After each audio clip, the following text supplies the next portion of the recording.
What up, y'all? Welcome back to Pics. It didn't happen. I am Fats King. I am joined as always by my brother, the Yeti. And, we've been gone for a few weeks, but I'm not going to apologize because, that's just how adult shit works. If you enjoy the show, I'm glad you're rocking with us. But all we do is we just keep pushing. What we're going to continue to do. Yeah, and absolutely. This week we have another dope ass interview for you. And This one is I've been looking forward to this one for a little while. We are joined by the God Mumm-Ra. This motherfucker goes, what is it, 20 years deep in the game? 31. Am I 31. What was that? 31. 21 years. No, 30. 21. 31. Holy shit. That's like almost as much as old as you are. Yeah, he's got me off by like a few years. You was a little baby. This is so. We have never talked to somebody who has been in the game this fucking long, ever. So first and foremost, before we go any further, just props to that shit right there. 31 years deep in hip hop / horrorcore. That is legend status. Yeah, I mean, like just longevity, man. That's not a lot of people stick around. They move on to other things or just straight up give up. So congratulations especially on in this fucking being able to, exactly. Congratulations on being able to stick it out and keep it going for that long. That's truly a feat. Thank you, brother. Like I appreciate it.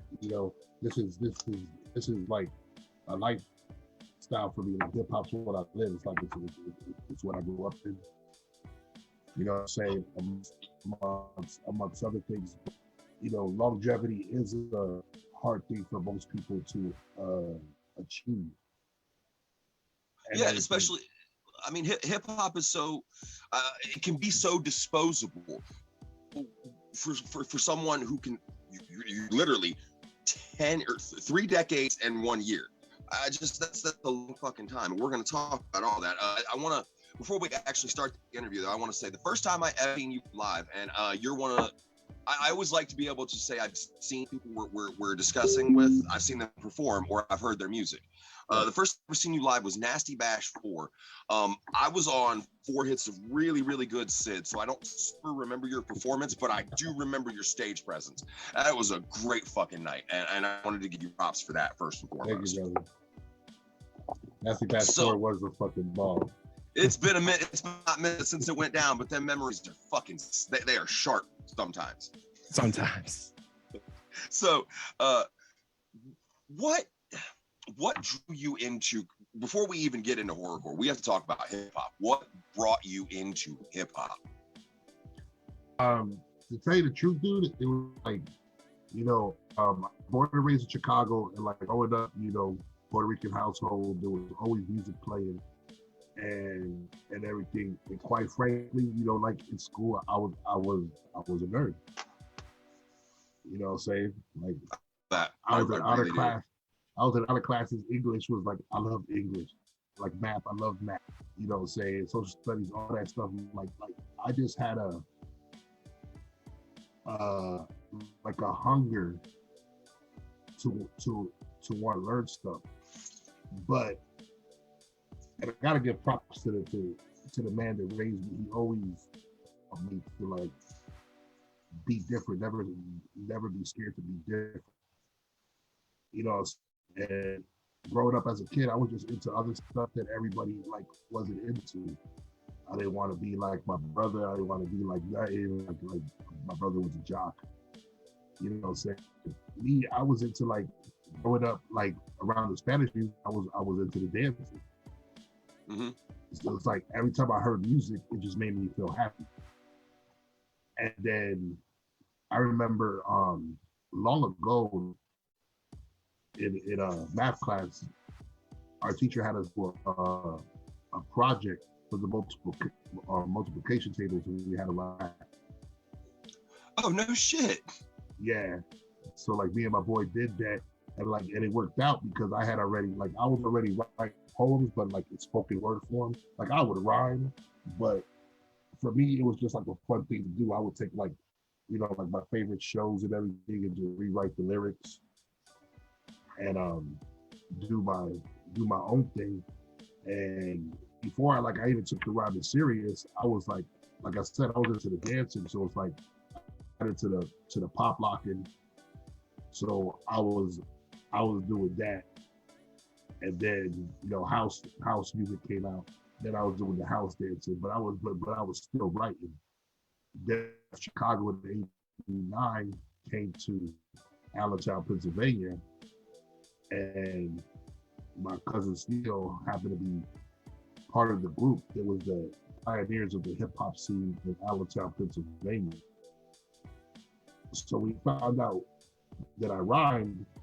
He like brought me in, and like him and his squad. Shout out to Meltdown, Lorenzo DJ Express, Partner of Vice. They all taught me the ropes because they were like, being from Chicago and everything, they were like, the way you rhyme is not really something you hear from a cat coming out of Chicago. Okay. And from then on, so that first year in PA, they just had me in the studio. And then in 1990, I started doing shows. Like we would have these big festivals in Allentown. I was doing like all the Puerto Rican Day parades. I was doing Super Sunday, the talent shows at school. Then it like broke out into the house parties. What year was this when this was going on? What year was this? 1990. 1990. So we've grown past the DJ and the MCs just there to up the DJ. We're officially into what would be real hip hop. Like we've gone past the break-in and all that shit. And we're kind of getting into not yet gangster rap, but we're still kind of at where hip hop's growing at. Yeah. Yeah. Cool. I just wanted to set the stage. I appreciate that. Thank you. Yeah. It's all about the lyricism. Like Carter always told me, like, because like, when I was younger, I had like a lot of anger, and I just always like shit down. Just express my shit like in my lyrics, and it just helped me hone my skills. It was always like whatever you put out there, like always make sure it has substance. Always make sure it means something. Yeah. If you put out something that don't mean shit, all you putting out is shit, and then all you are is shit. I mean, yeah, that's absolutely right. If you don't put any effort into it, then why should anybody want to hear it? Right. So, you're rocking shows. You're doing the early big lyricism hip hop, kind of like I'm guessing kind of like Will Smith or something along those lines, right? I would say a little twist of like my style was like, I would like to consider it like Rakim was a big influence for me. Ooh, shit. Nice.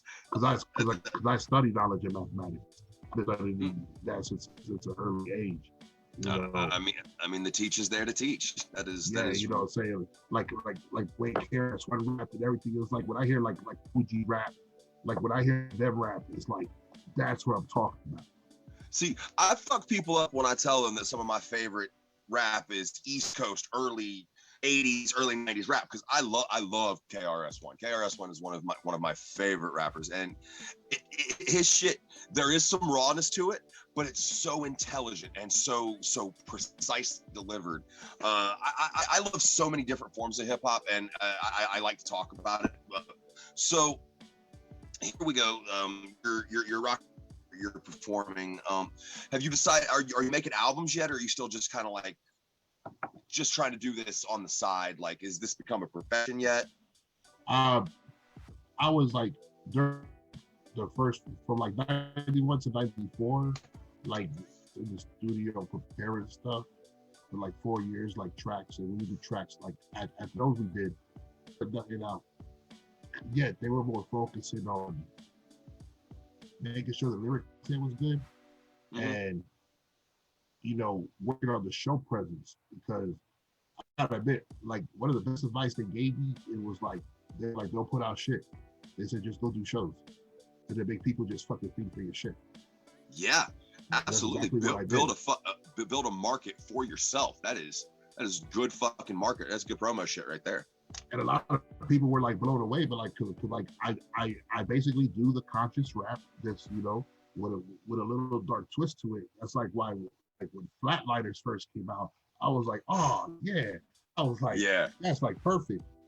Like I tell a lot of people, everybody's like, you know, so what kind of hip hop you do? I was like, I just do music. So consider me what you want to consider me. I don't like to put labels.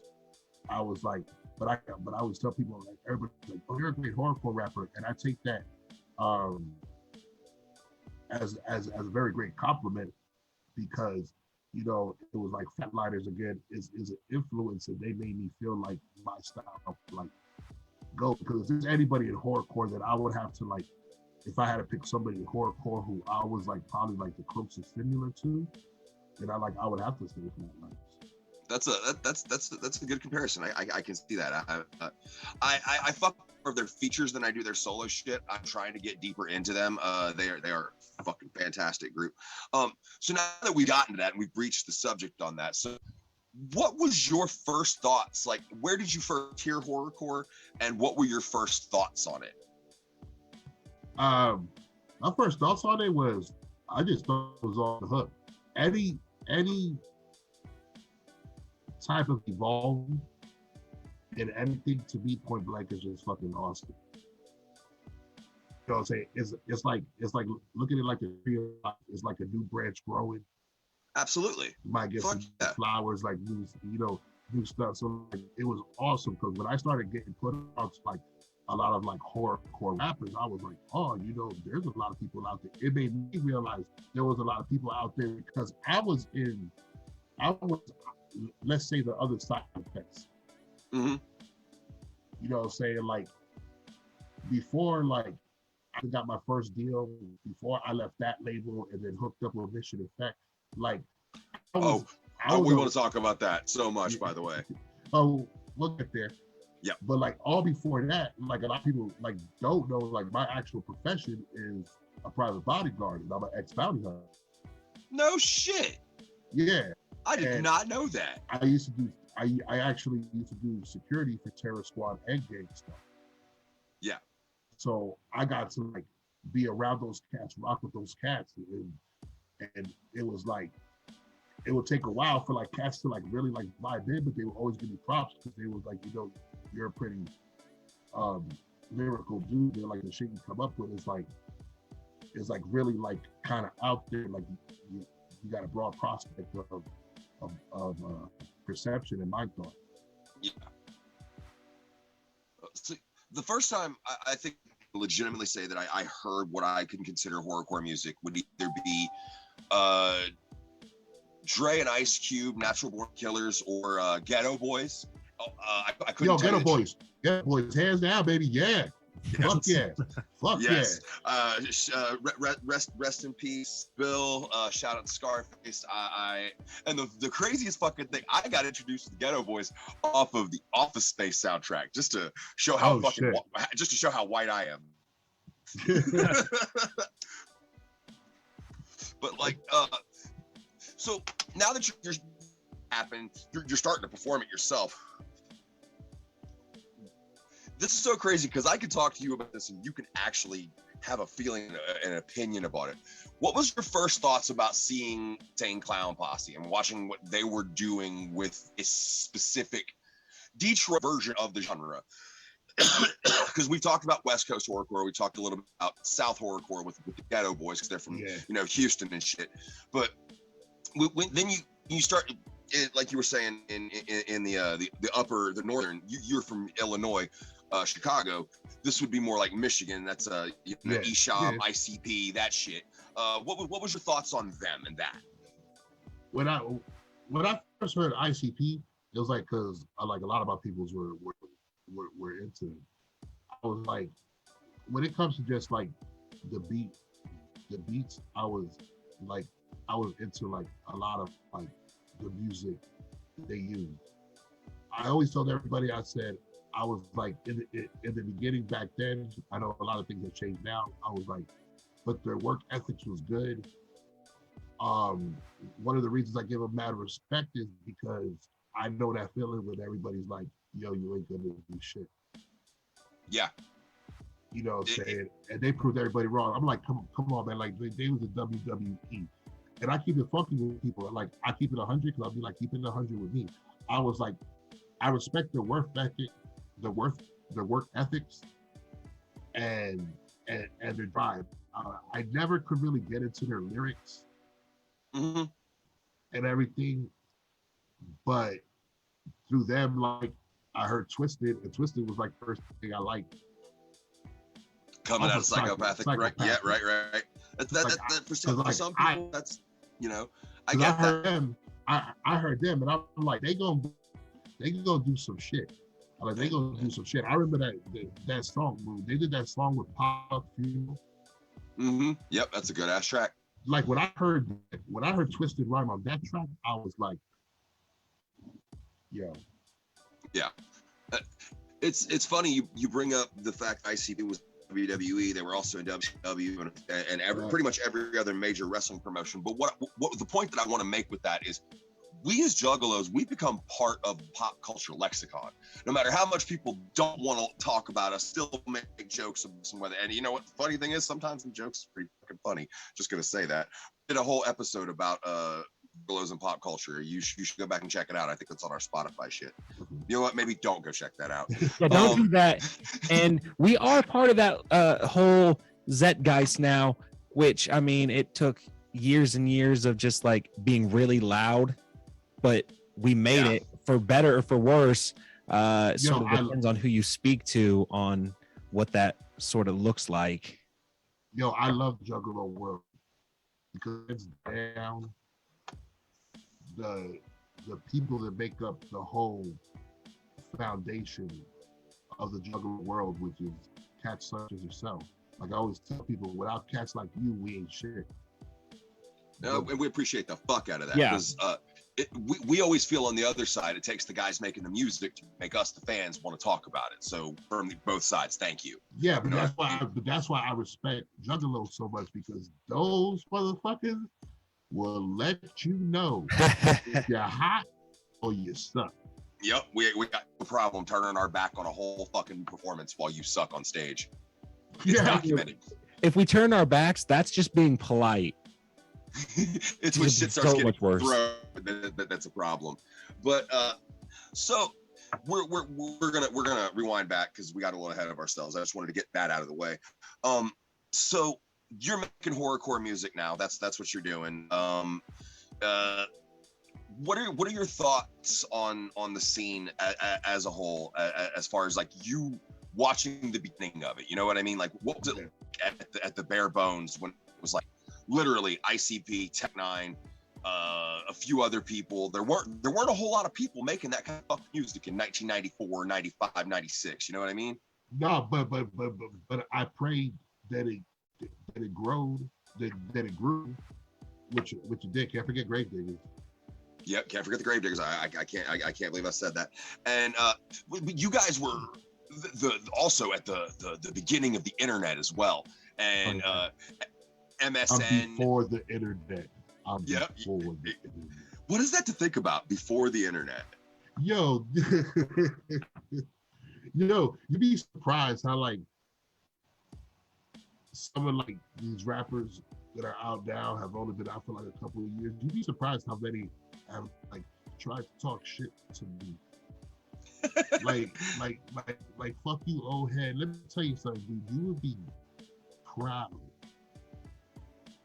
to earn the right, to earn the title, and for people to call you old head. Yeah, if you live that fucking long, you know what I mean? You know, you've seen and done.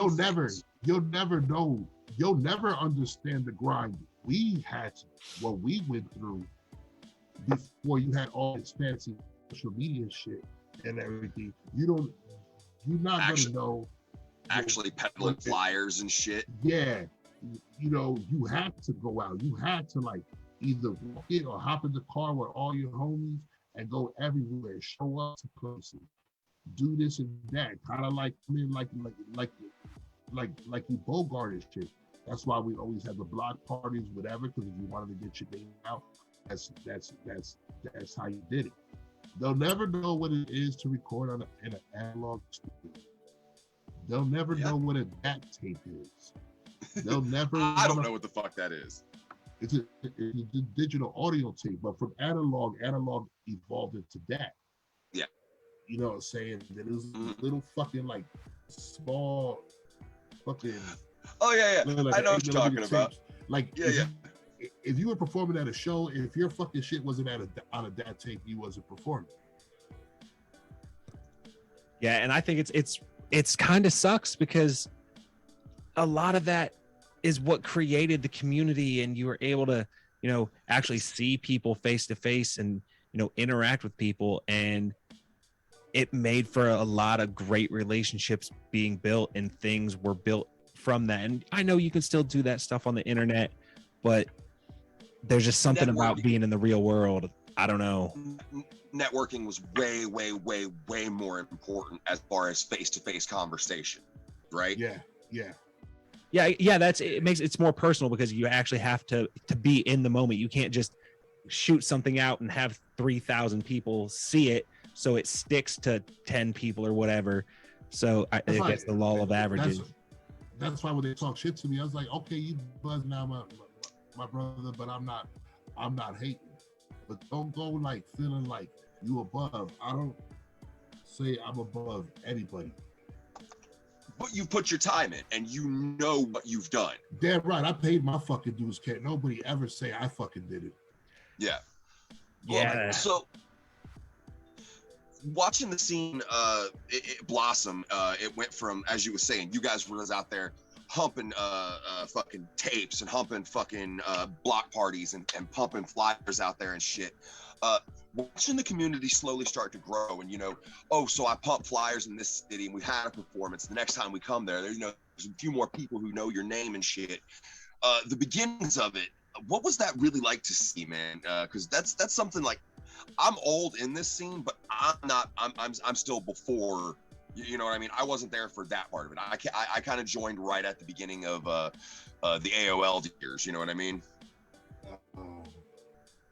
Fucking AOL. I miss that shit. So many coasters. So many fucking piles of trash. I mean, when the internet came, like it made it easier. I just feel like you got more of a connection, like when you just went out there. Yeah. You know what I'm saying? Like when you just rolled in somebody's hood at their show, like nobody knows you're coming, and you show up squad deep. You're not there for no shit. You're like, yo, I'm here to show support. I want to see how you rock. Don't keep me out. And then you promote your shit like down there. That's something else. You guys used to have to really talk to promoters and trying to fucking get people to put these kind of shows on now is almost impossible. So I can't imagine how hard it would have been back then. Yo, back then, like let me tell you, I've met a lot of nicer promoters now than back then, because the promoters back then, if you were out there to rock shows and get your name out, my name, they was either trying to charge you out the fucking ass, or they were like, I'll put you on, but I'm not giving you shit. Yeah. You know what I'm saying? And we did a lot of years of those. Actually traveling to other states, the money out of our pocket, just to go to another state, do a show with them. We would go there and we would give our best performance to the fucking fullest.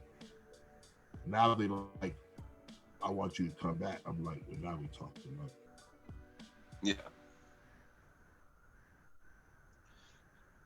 So like, as you guys were, you're watching the beginning of this, and it's starting to really, really become this thing we all know as horrorcore. There's not just ICP. There's other acts that are really, really starting to perform this shit and like actually performing it well. One of the things that a group that you're involved with that now we're going to start to talk about Mission Infect and a lot of artists that were around that time. You guys brought something different that wasn't really involved in horrorcore. It was more of a lyricism. It was more of a way more intelligent rhyme scheme than just rhyming head and dead 15 times. That is not the proper number, and you know it. I didn't want to say the fucking number. I knew what I was doing. You didn't have to fucking come up with my shit. You kiss the rings. I don't kiss rings. I blow smoke rings. I'll tell you what, hooking up with Mission Effect is still one of my greatest moments in my musical journey. It was that time when I was like, yeah, they said I couldn't do it, and I did it. Because you guys gotta admit, none of you knew who the fuck I was. No, not nobody knew who I was. Somehow, Bad Luck knew who I was. What was funny was my brother was listening to Medulla, but Fed Up was still alive. Mm. He also listened to the local Temple of Rain stuff with Green Villain. Yeah. You know what I'm saying? This is deep shit. If y'all don't know, you should get educated.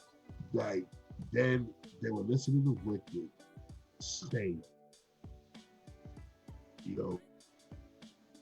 what DZK was on there for a little bit, gruesome. You know Max. what I'm saying? Max is a fucking legend.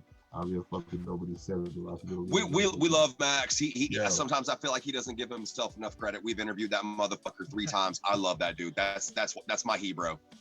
I want to say, I said it to his face. I was like, at the end of the day, dude, like, if you love what you do, just do it. You know what I'm saying? But hands down,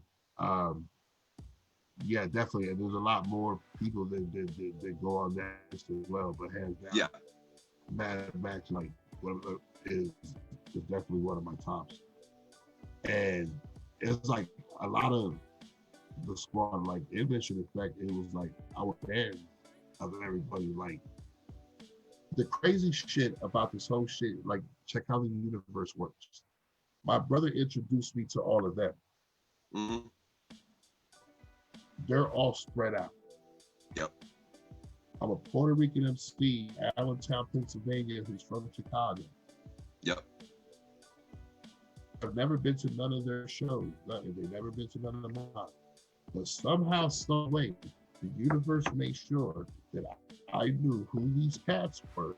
And for some reason, Bad Luck came across my shit and felt to approach Loki and was like, I think we should bring this cat in. You know what I'm saying? Because however he came across my shit, I don't know. I don't even remember if I asked him. It's been so long. I just know I'm forever grateful. Because I'm a lot of shit. You guys kicked the fucking door down. Like everything after Infect you have to gauge it afterward, because horrorcore changed. It became something different, and a lot of the respect and props for that comes from this group, because like I said, you guys brought a new level of fucking just unbelievable lyricism to horrorcore. No disrespect to the people that came before, but nobody was spitting like Infect before Infect, and that's just how that was. No, we're definitely, I don't care what nobody says, Infect is definitely going to be something that's like, people be like, it's carved in stone. I'm like, dude, it's just universal truth. Yeah. Like, it doesn't matter. Everybody, what made Infect work was Loc had a vision, Loc had a plan, and it was easy to work with. You know what I'm saying? Mm-hmm. You know, follow the leader, call it whatever you want to call it. Niggas work like a squad. It is a lot of people, yes, and sometimes we do bump heads. You know what I'm saying? But hands down, when it comes down to doing an Infect project, everybody becomes 100% like that thing. For instance, like Chemical Threats 3 and 4 and Phase X was a prime example. Drop that without everybody like, wow, here you go. Stop arguing on the internet. Look, they're doing effect albums. They get it for free. Absolutely. And what the fuck was that like? Dropping an album like that for free? Oh man. We were talking about wrestling a second ago, and I look at Infect in the same way, kind of like ECW. It's one of those things where it's like you had to see it. But what was that? What was that like on the ground floor of that? Like you said you guys bumped heads, but like the creative process must have just been so fucking intense. Yo, it's dope. At least like speaking for myself, it's like to be around and actually be right into a track and everybody's together is like, I think I know it puts me in like Super Saiyan God mode. I mean, steel sharpens steel. That's the only way that's gonna go. You know what I mean? You know what I'm saying? Because it's like you got 12 generals. So you did one killer track on one ill topic and just pictured it. It was just a pretty long song because it would be like all 12 of us. Yeah, but if it's worth it. Though none of us rhyme the same. Yeah. It's so different. So much difference. I feel like I sound like a fanboy, but this is another comparison would be with Tang. Word. That's an honor. You're welcome. That's the reason why I fucking said it. But so I don't want to stay focused on this. Just wanted to talk about that for a second. I want to also talk about your solo shit. Do you feel like after you were involved with that, people knew your solo shit more? Definitely. Like, you know what I'm saying? I feel like my respect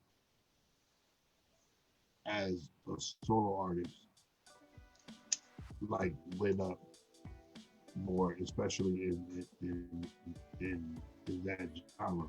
Because I tell you what, dude, when they brought me on, it was not the easiest thing.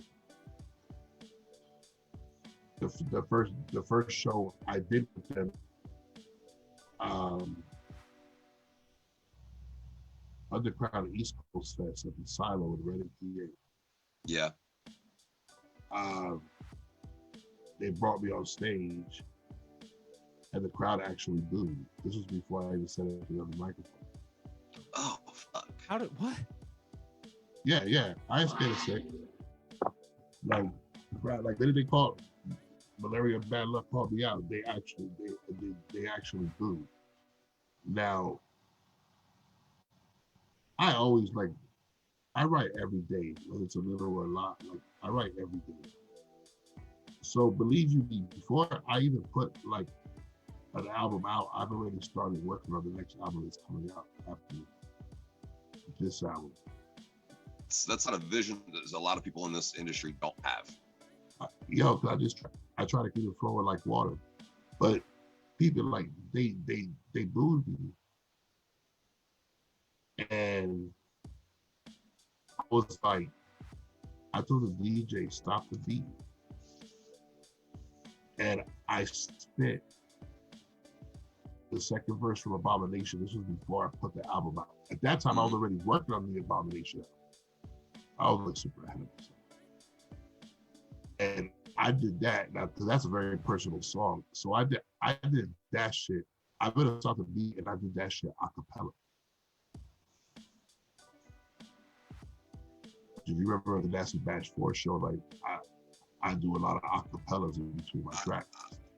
So yeah, I do remember that.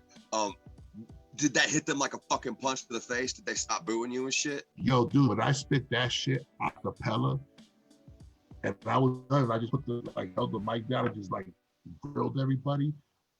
Then they were like, "Oh fuck shit," and then we went on and then they would kept shit going. Like, yo, you don't gotta like my music, but you could never be like, oh, that cat's not lyrical. Yeah, I get what you're saying. It's like you may not like what I'm saying, but you cannot deny how good I'm fucking saying it. Yeah. That's good shit. That is good shit. I love the idea of just shutting a whole fucking crowd up. I wished I could have been there to see that. That is fire. I mean, I know. Yo, and like I feel like it's like a challenge. I don't know. Maybe that's one of the things that keeps me going, because I still do shows now. And cats like, are you new? And I go, you ever heard of Mystery Effect? And I'm like, yeah. I was like, I'm Ra. I'm Mumm-Ra. I'm like, oh shit. I like, whatever. I like, it's cool. It's cool. It's fun. He's going. I don't think I can ever stop this. Why? It's gonna be a rush, and to be able to be at a point where you are not only doing this, but doing this as a career. Like that's the goal. That's the all of you guys are trying to do. I mean, yes, some of y'all still hold down a day job. I don't know who does. I'm not going to call names because that ain't what I'm here to do. But like, the ultimate goal is to be able to be self-sufficient from your music, and to be able to do that. That's a hell of a fucking achievement, man. You know what I mean? It's been a lot of up and downs. I still got my side stuff I do. You know what I'm saying? It's like, no way. Like, don't look at it. If I could do more than one thing and make money and still keep it flowing like water, everything flows. Then why not, right? In a nice steady succession, then that's what the fuck I'm gonna do. That's something not a lot of people are used to, because most of us are sort of told from an early age what, you know, a normal life looks like, and that stable job, and that's what you have to be able to be a performer and an artist, and to be able to go out and understand that, hey, it's on me to make sure that next week I have something lined up, that I'm going to have the money coming in. I can't, you know, I need to make sure that I'm taking care of that. And that's a totally different lifestyle than what a lot of people are used to. But anyway, besides all that nonsense, I guess, what are some of the things that sort of you use to take a break? Because I think a lot of people, they sort of burn themselves out and they don't realize that's what they're doing. What are some of the things that you use to sort of break up your time when you're not working on music?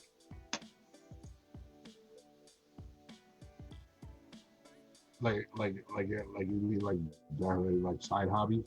Yeah. Shit you enjoy to do that isn't music related. I collect comic books and action figures. Comic books and action figures. So is it DC or Marvel? DC or Marvel? Yeah. Stay out of my fucking head. That's my head too, bitch. Well, you actually, which do you like better, or what do I collect? What do you prefer? What I collecting? Yeah. I'm a Joe collector, but I collect everything. Marvel, oh shit! Speaking of GI Joe, did you hear that they're bringing Sergeant Slaughter back as a spokesperson? So, yeah, they're also bringing him as a classified figure. Oh no shit! Yeah.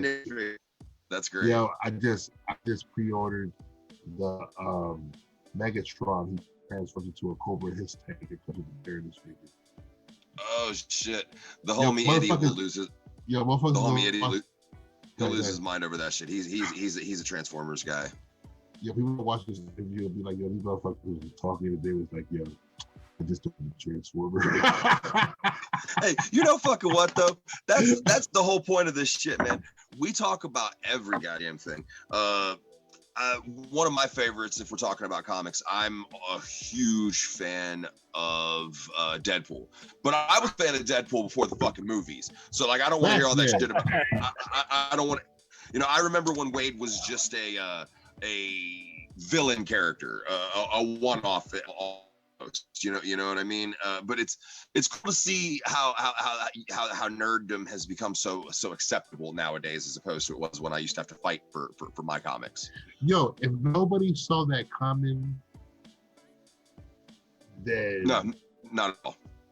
I was like, yo, because no matter what, it's like, yo, because everything everybody likes now is what we had then. Yeah, you're absolutely fucking right. They don't understand. They're just now getting into it, and it's like y'all don't realize the glory of what this used to be, how much we had before you. But like I said, I like to see where it's built to now. Not to sound like a snob or anything. I haven't done a whole lot. I haven't I haven't done a whole lot of collecting in a long time, but I used to have a pretty extensive collection. Now I just kind of like read the shit I find on the internet with one of my apps, because physical media is dead.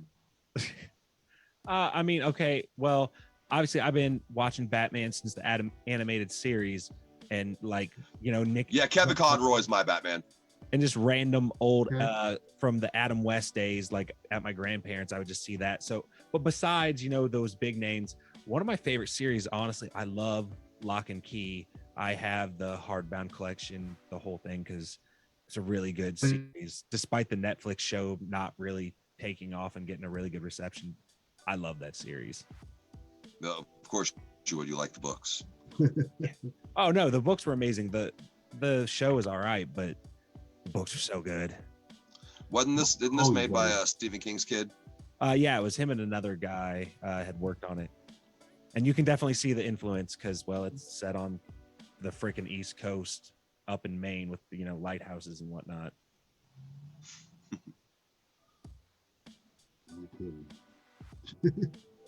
So, since we're just talking about what's going on, fuck it, man. What are you watching right now? Like, what's in your streaming? Right now, Moon Knight. I got 2 episodes left, and I'm caught up. That show is fucking insane. You didn't watch 5 yet? No, I have to. But how crazy is that? What Disney Plus has done with the Marvel television shows compared to what Marvel TV used to be? Yo, that shit. First of all right, they brought all the goodies back, like from back in the day. You know, like all the good shit. Like you get all. Then you got the shows that fill in the gaps between the movies. They're doing it right. When they first bring in bad people.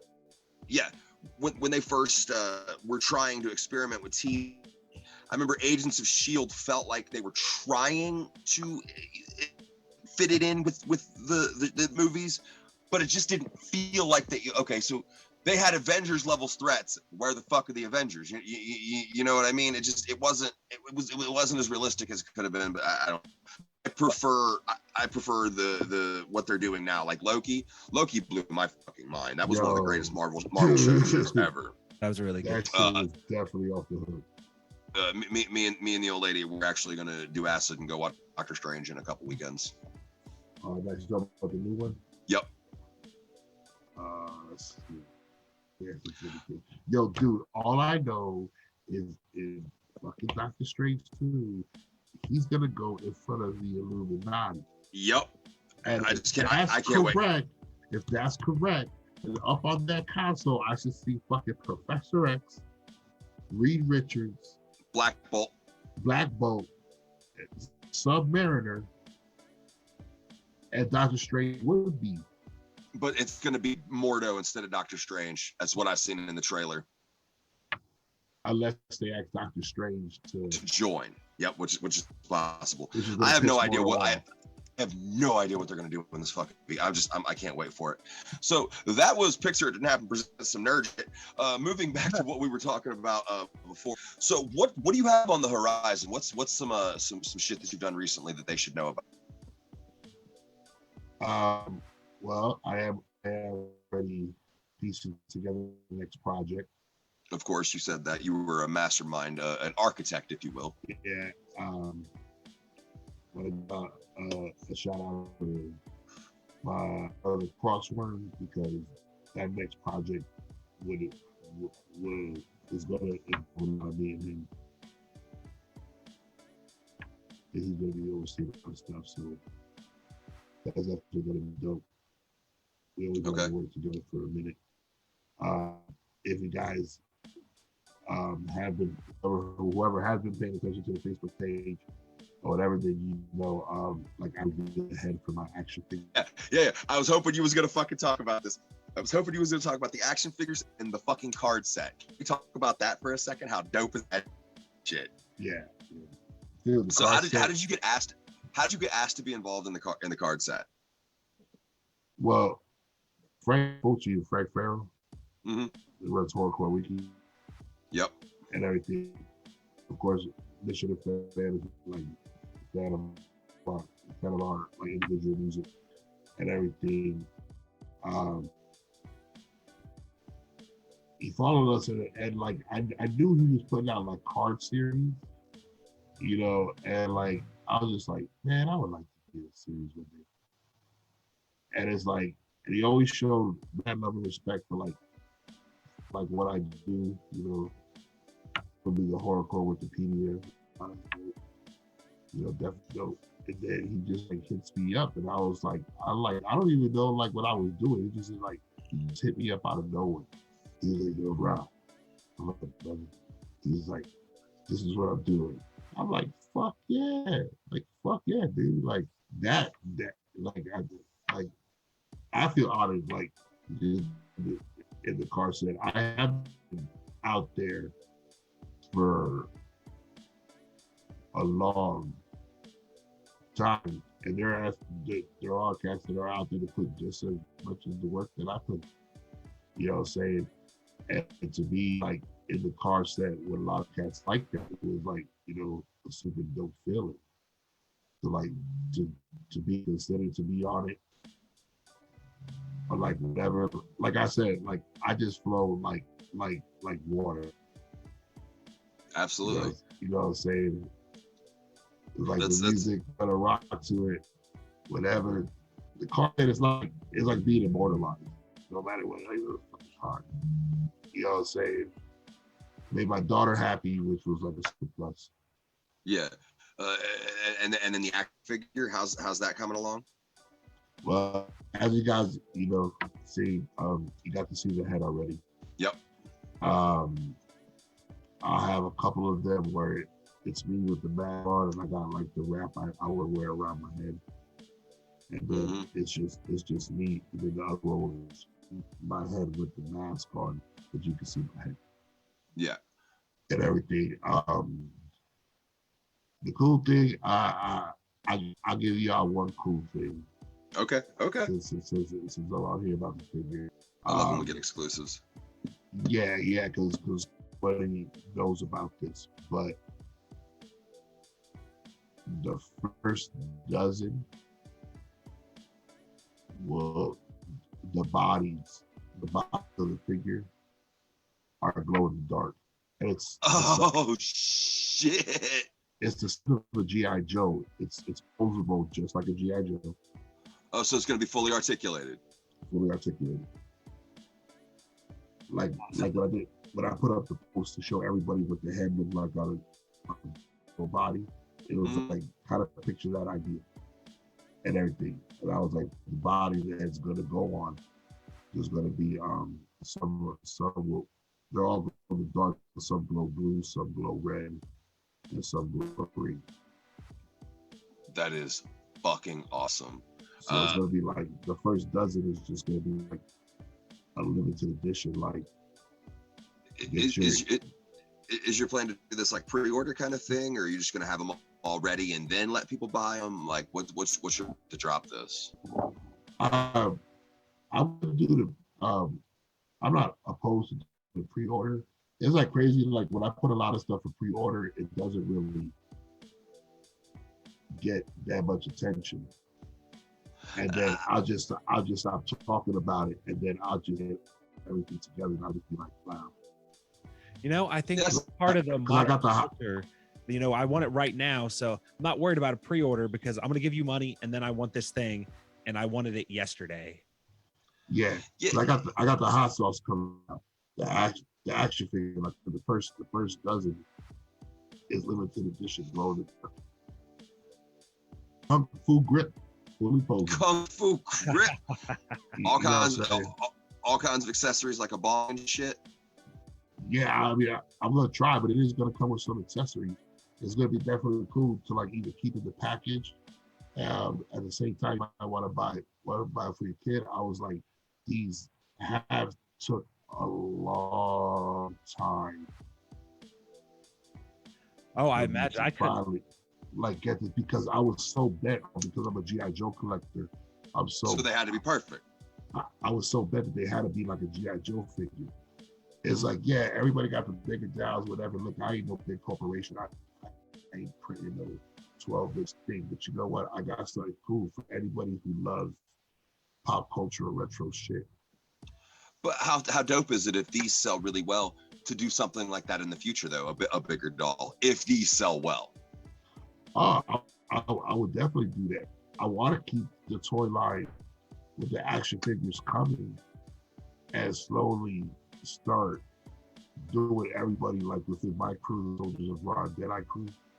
Yeah. And then, you know, I would love to do like a mission effect set that's up to low. Yeah, but that'd be fucking fair. I ain't go front. I ain't go front. Eventually, I'd like to do it where it was like, even if it's other underground artists, like listen, man, companies do, you see it all the time, right? So I'm making my figure like a G.I. Joe figure, which means, you know what? I could give that figure its own fucking storyline, whatever, make a fucking comic, create fucking vehicles and play sets. Mumm-Ra and the Soldiers of Ra fighting evil corporation government shit. You know what I'm saying? And like boom, boom, boom. And then your kids are introduced to me through the toy line, like, oh yeah, Ra kill them all. You know what I'm saying? Ra beats up Ken, Bartappy, those shit's good. And then we get a Saturday morning cartoon where a fucking cereal.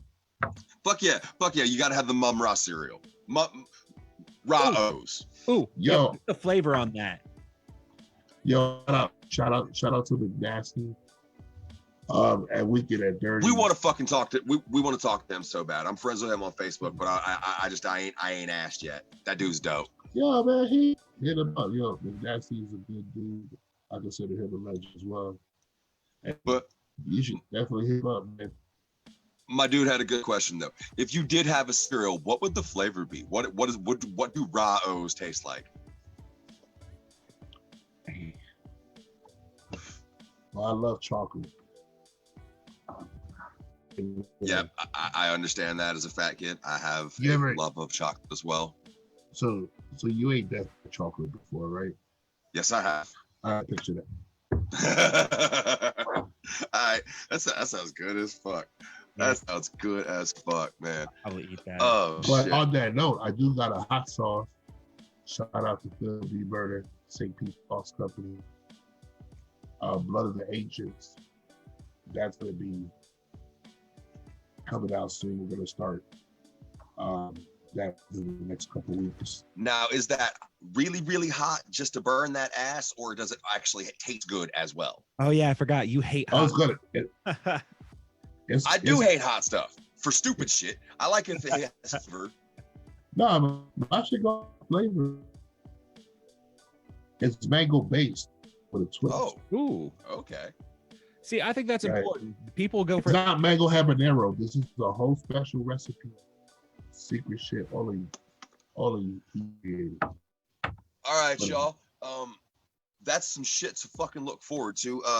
Ra, I want to thank you so fucking much for doing this for us. This has been very fucking informative. And if you ever want to come back on, if you ever got anything you want to promote or whatever, please hit us up. Where can they find you on social media? Facebook.com/Mumm-Ra the God. You can go to my website and get physical copies and digital copies of my album at Mumm-Ra.bandcamp.com. And when you write Mumm-Ra, you have to do MUMN, put the -RA.bandcamp.com. Make sure you dash that shit. Yeah, definitely check out my online clothing store, storefrontier.com/Soldiers of Ra. I got like 39, if I'm correct. It's either 37 or 31 different designs you can pick from. I got men's shirts, lady shirts, kids shirts, V-neck shirts. I got hoodies, sweatshirts, joggers, face masks, can cozies, sweatshirts, face raglan shirts, tie-dye shirts. We preach the fuck out of that shit. It's one thing to buy music, but at this point in this game, buy a fucking shirt, y'all. If you support somebody, buy a shirt. And he just told you how to buy some dope ass merchandise. You can find us as always on Instagram at Pics Didn't Happen Official. We are on YouTube at Pics Didn't Happen. You can find me on Facebook at Fats King. Yeti, where can they find you? I mean, you can probably find me on Facebook, but predominantly at Yeti Night. That's where my photos are. That's where you can see all the cool stuff and why we do all this. That's the picture Didn't Happen. That's his photos. If you've ever fucking wondered, that's why. Yeah, that's why we came up with this shit. So go check that shit out. Try to get those numbers up because I don't understand how it works. So just make it work for me, please. Internet people, go. All right. Until next time, y'all. Peace. Peace.